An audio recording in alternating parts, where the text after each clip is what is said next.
नमस्कार। नानी के साथ कहानियों में आप सभी का फिर एक बार स्वागत है। वेलकम। आपको कहानी अच्छी लगी तो सब्सक्राइब करना नहीं भूलना और लाइक करना भी नहीं भूलना। तो आज की कहानी का शीर्षक है देव और दानव। अब देव और दानव हमेशा उनमें ईर्ष्या रहती थी कि कौन श्रेष्ठ है, कौन श्रेष्ठ है। ये पौराणिक कहानी है। तो हमेशा उनमें लगता था कि हम श्रेष्ठ है, देव कहते थे, दानव कहते थे हम श्रेष्ठ है। तो देव और दानव दोनों ब्रह्मा विष्णु महेश के कठिन से कठिन तप करते थे और उनसे वरदान लेते थे। वरदान यानी बून। और देव उस वरदान का सबके भलाई के लिए उपयोग करते थे और दानव जो है वो उस वरदान का अपने स्वार्थ के लिए और दूसरों की परेशानी के लिए इस्तेमाल करते थे। तो क्या है कि देवों के विचार, देवों की शक्ति, इसको कहते हैं दैवी शक्ति, और असुरों के विचार, उनकी शक्ति को कहते हैं असुरी शक्ति। तो अब ये दैवी शक्ति और असुरी शक्ति के बीच में क्या हुआ, ये हम इस कहानी में देखेंगे। तो एक दिन क्या हुआ, फिर उनमें झगड़ा हुआ कि हम बलवान हैं, हम श्रेष्ठ हैं, ऐसे दोनों कहने लगे। फिर झगड़ते झगड़ते उन्होंने सोचा कि हम ब्रह्मा जी के पास जाएंगे और उनसे पूछेंगे कि कौन श्रेष्ठ है, आप बताइए। वो जो बताएंगे वो हम प्रमाण मान लेंगे। तो दोनों गए ब्रह्मा जी के पास और बोले कि आप बताइए कि हमारे में से कौन श्रेष्ठ है। ब्रह्मा जी ने कहा कि मैं ऐसे नहीं बताऊंगा, मैं आपका इम्तिहान यानी टेस्ट ले लूंगा। तो अभी देखो दिवाली आ रही है, तो दिवाली की पार्टी भी करेंगे और टेस्ट भी ले लेंगे। तो सब ने कहा हाँ ठीक है ठीक है। तो ब्रह्मा जी ने कहा कि मैं 2 शामियाने, बड़े बड़े शामियाने बनाऊंगा। एक में देव रहेंगे, एक में दानव रहेंगे। और इम्तिहान के पहले दिन रात को किसी ने खाना नहीं खाना है, भूखे पेट सोना है। दूसरे दिन मैं तरह तरह की व्यंजन भेजूंगा, दिवाली की पार्टी हो जाएगी और आपको खाना खाना है। देव और दानव दोनों के मन में आया कि ये कैसे टेस्ट है, खाना खाने की टेस्ट। ब्रह्मा जी ने कहा अब उसमें एक शर्त है, वो ध्यान से सुनो, और वो शर्त आपको किसी भी हालत में पूरी करनी है। तो शर्त क्या थी कि खाना तो खाना है, मगर खाना खाने के समय ये जो कोहनी है, एल्बो, वो मोड़ना नहीं है, बिना मोड़े खाना खाना है। अब देखो, हम खाना खाते हैं तो हम प्लेट से खाना उठाते हैं, थाली से खाना उठाते हैं, हाथ से उठाते हैं या चम्मच से उठाते हैं। तो वो उठा के हम ये एल्बो ऐसे मोड़ते हैं और खाना मुंह के तरफ ले जाते हैं। मगर ब्रह्मा जी ने कहा ये एल्बो मोड़ना ही नहीं है, ऐसे के ऐसे खाना खाना है। अब दूसरे दिन सुबह सबको भूख लगी, भूख लगी, भूख लगी, बहुत ज्यादा भूख लगी। तो ब्रह्मा जी ने तरह तरह के खाने भेज दिए। खाने में क्या था, तरह तरह की पूड़ियाँ, तरह तरह के पराठे, कई तरह की सब्जियाँ, कई तरह के चावल और केसर वगैरह डाले हुए, उसमें से सुगंध आ रहा था। फिर दही बल्ले थे, बटाटे वड़े थे, और पकवान तो पूछो मत। पूरन पोली थी, घेवर थे, मालपुए थे, और श्रीखंड, बासुंदी, जलेबी, तरह तरह के सुगंधित व्यंजन थे। मुंह को पानी आ रहा था वो देख के। और उसके बाद तरह तरह के लड्डू, तरह तरह के मेवे, तरह तरह की बर्फी, क्या पूछो मत, ऐसे व्यंजन थे कि कब वो खाए, इतनी भूख लगी थी सबको। तो पहले हम दानवों के, ये यहाँ क्या हुआ शामियाने में, वो हम आपको बता देते हैं। दानवों के शामियाने में सबने भूख लगी थी तो खाना खाना जल्दी जल्दी शुरू किया, सबने परोस के खाना ले लिया।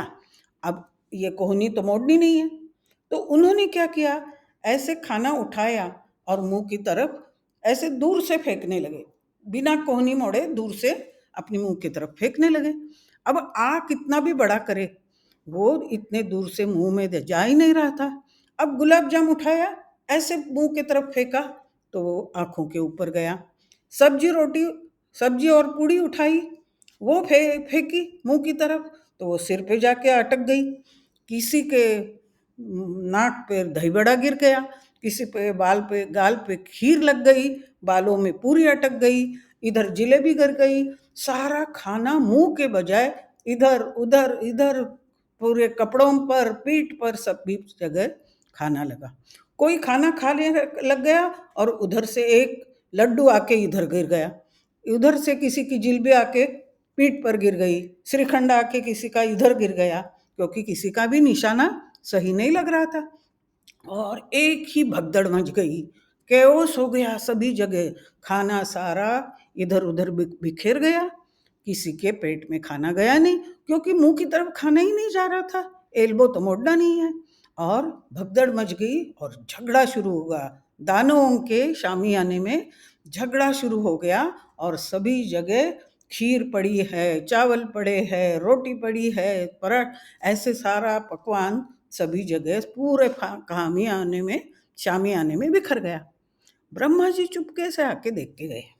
फिर अब ब्रह्मा जी गए देवों के शामियाने में, वहां तो एकदम शांति, कुछ आवाज नहीं, कुछ तकलीफ नहीं, कुछ नहीं। वो बोले कि ये कहाँ क्या चल रहा है। देखा तो देवों ने तुरंत दो पार्टी बनाई, एक सामने बैठ गए, एक उनके सामने बैठ गए, एक दूसरे के परस्परों के सामने बैठ गए, और हर एक ने अपना पार्टनर चुन लिया, जोड़ी जोड़ी बैठ गई। फिर खाना बीच में रखा, हर एक जोड़ी ने खाना बीच में रखा। अब इधर जो बैठा है उसने एक गुलाब जामुन उठाया और बिना कोहनी मोड़े अपने सामने बैठा है उसके मुंह में डाल दिया। अब जो सामने बैठा है उसने भी पूरी सब्जी उठाई और बिना कोहनी मोड़े अपने सामने बैठा है उसके मुंह में डाल दिया। ऐसे करके आराम से शर्त भी पूरा कर रहे थे, और उन्होंने आराम से हर चीज का स्वाद लिया, पेट भर के खाना खाया, सभी खुशी से खाना खा रहे थे, कोई शोर नहीं, कोई इधर उधर सब्जी रोटी मालपुए पकवान कुछ गिरा नहीं, सभी जगह साफ सुथरा था और आनंद से खाने का मजा ले रहे थे। अब ब्रह्मा जी ने कहा, देखिए इसमें से देव ही श्रेष्ठ है, क्योंकि ये इम्तिहान से ही पता चल जाता है कि कौन श्रेष्ठ है। तो देवों को श्रेष्ठता उन्होंने बहाल कर दी। अब इस कहानी से हम क्या सीखते हैं कि कोई भी कठिन प्रॉब्लम हो तो क्या होता है कि उसका हल निकलता है, उसका सॉल्यूशन होता है, मगर वो शांति से आप आराम से सोच के विचार करके देखें तो हर चीज का सॉल्यूशन होता है। दूसरी बात, एक आध चीज का सॉल्यूशन एक आदमी से नहीं हुआ, तो मिलजुल के भी हम सॉल्यूशन निकाल सकते हैं। तो इसलिए हमें मिलजुल कर रहना है और एक दूसरे की सहायता करनी है। अब भगवान ये सहायता के बारे में क्या कहते हैं गीता में, वो हम श्लोक पढ़ते हैं। देवान् भावयतानेन ते देवा भावयन्तु वः, परस्परं भावयन्तः श्रेय परमवाप्स्यथ।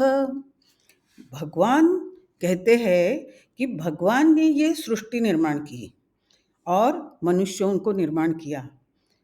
मनुष्य, छोटे कीटक, पशु पक्षी प्राणी और मनुष्य, सबके रहने के लिए उन्होंने पृथ्वी को हमें दे दिया। पृथ्वी पर हम रह रहे, और हमारे सुचारू रूप से रहने के लिए, हमारी सुविधा के लिए भगवान ने पंच महाभूत निर्माण किए। कौन से? आकाश, पृथ्वी, जल, वायु और अग्नि। इन सब के सहारे से हम जी रहे हैं, बहुत अच्छी तरह से जी रहे हैं, बड़े खुशी। ये सब हमारे लिए बहुत जरूरी है, इसके बिना तो हम जी नहीं पाएंगे। तो भगवान ने हमको इतना भर भर के दिया है, तो हमारा भी योगदान पड़ता है कि उसमें से सहायता करे, ये उसमें हमारा छोटा सा का योगदान दे, ये हमारा फर्ज है। कैसे?